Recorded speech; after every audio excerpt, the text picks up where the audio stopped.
Having AD and GK back for that kind of experience and getting the win. Yeah, it was great to see them. You know, those guys, you don't get to see them very much, so when you do, brings back a lot of good feelings, just the good young men that they are. You know, we saw Gerald and Phil Oldholt, Adrian Peterson, Marcus Walker was there, Mark Bradley. I'm sure there were others. Those are the guys I was able to see. So you just enjoy a chance to get around them for a little bit and give them a hug. They're great kids. So it was not anymore, great young men. So it's just fun to be around them for a little bit after the game. Just trying to get at your part of the fourth quarter issues that you talked about earlier, and playing so many young guys, and you want them to play on that edge that you and Brent always talk about. But it seems like that has to be, easier to do for a quarter than for four. Is it a mental thing to just get through, or what do you think is happening in those quarters? Well, I said it earlier. I think some of it's the other teams got capable, good players. They work practice every day, and sometimes they have their place at that point. Other times we need to be sharper, and whether it be in alignment, tackling, some issues that way, or even offense, keeping the ball longer and executing a little better. Was execution somehow inherently more difficult in the fourth quarter than in the first? It doesn't have to be, but sometimes it can be. Yeah, I mean, to me, again, you're asking me something that it's a little bit of both. Yeah, some of it is our issue that we can stay in it, whether we're relaxing or not. How do you gauge that? I don't believe we are.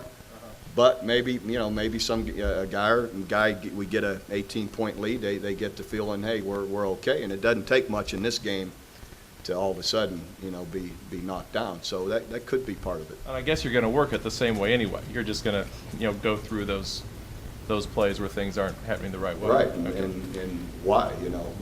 We practiced this or we didn't, or they caught us by surprise on this, and that kind of thing. And what are areas we know we can handle and be better at. Bob, last year Frank Alexander was a really good player for you. I know he's been hurt a little bit, but what's his status? And his status hasn't changed a bit. He just needs to continue to improve and play better.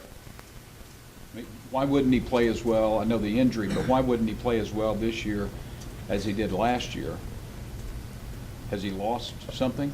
I don't believe he has, no. But in the end, he needs to continue to come on and play at a higher level.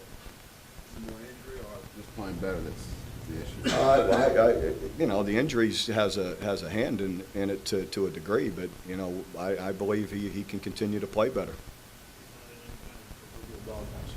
No, we don't have a doghouse, and no, Frank is not in one.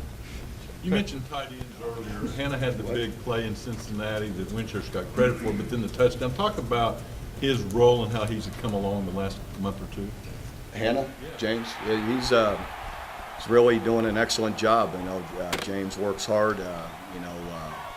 Catches the ball well, good route runner, and for a guy that isn't the biggest in stature, does a nice job blocking and works at it hard. And so he's definitely making a mark there at tight end and helping us. You did have a doghouse. Would Jazz Reynolds be in it? Yes, and that's not the way I would say it, but Jazz is definitely still suspended, and it's something that we'll with the athletic department work through, and but until we do that, I'm not going to comment further. There's just no place for his comment last week. What about Haywood at tight end? Kevin had mentioned earlier, I think you may have, that you expected him to play. Is you going to redshirt him? No, we're trying to play Austin, and he's practicing and working at it. And again, it gets down to consistency in practice of being able to make sure we can always depend on you to be where you're supposed to be, or pick up the blitz when you are, or to get the change of play. There's a lot of issues, but he's a talented guy that we really like, and want to keep trying to get him on the field more. You get back to what Barry said about Jazz. Do you talk to your players about Twitter and Facebook? Oh yeah, we have Kenny Mossman come in, and I've talked about it, and that's something that we cover in two-a-days of, at length of what the ramifications are, and the fact that everything's public, and so whatever you put on one, you better be ready to read in the paper and broadcast to the country, because that's what'll happen. Is it honor option somehow barring them from that, or is that really beyond, You know, what you guys can watch? I'd like to, I just don't know in today's world if it's possible, with all the different ways there are to social network, that I'm not aware of, or that I don't pay attention to, so it's hard for me to, but I'm gonna get some counsel on it and see what we are able to do. Back to Roy Finch for a second. When you ask your defensive players about him, they just kind of laugh and shake their heads about trying to tackle him. You talked a lot in the fall about him, but could you remind us just kind of what the extra dimension is he brings to the offense? Yeah, we used to describe it, the same thing happened when we took Quentin Griffin out of red shirt. He was going against the defense, and in every play, there he goes. It's like you couldn't tag him in a phone booth, and Roy has the same kind of twitch and move to him.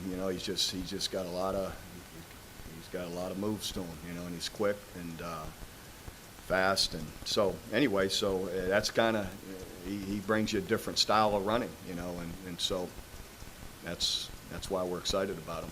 Is he a guy that when you saw him here for the first time, you saw him in a way you couldn't have seen him previously, like we mentioned about Boyles a few weeks ago? But. Yeah, I guess a little bit. I don't know. Running backs are a little bit. You saw a lot of that, and if you watch his high school tape, he made a lot of guys miss him. So you believe it'll translate, but you're pleased when you see it here and you see it translate that way here as well. Seems like Moses Madu has really kind of stepped up, and he was running hard and looked great against Texas. Is that going to be kind of trying to find a balance behind Yes. the Marco of where? Yeah, we're really excited about what Moses is doing and how he's playing, and how physical he ran the other day, took care of the ball. So he's a guy we have a lot of confidence in. Yeah. Are you recruiting Barry Sanders Jr.? I'm not allowed to, yes, but I'm not allowed to speak about recruiting other than we are recruiting guys. What's the biggest thing you'd like to see this team get out of the bye week? Improvement, to me, it gets down to, in every area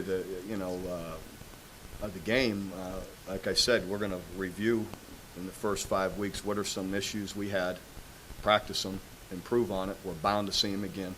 And then look ahead, Iowa State and Missouri, what are some things that they have in common, or what are some things that we can work on to get ahead of the game as well. So it's a little bit of both, and then some guys that have some bruising, heal them up a little bit.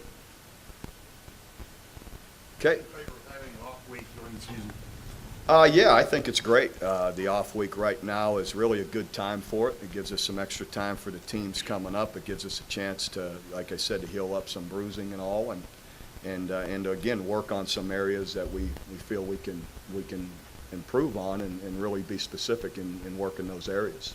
Does the conference dictate that everybody have an open date, or is that just strictly up to you? Well, they dictate the schedule, obviously, that came out for future scheduling, but then it's up to you and the teams you're playing if you want to move one up into September to open up a week now, or, both agree to move the game, like I said, up to September, or when you schedule your non-conference games as well. So they give you some flexibility that way as athletic directors and programs if you both agree on it, to move games to open up open weeks. Okay.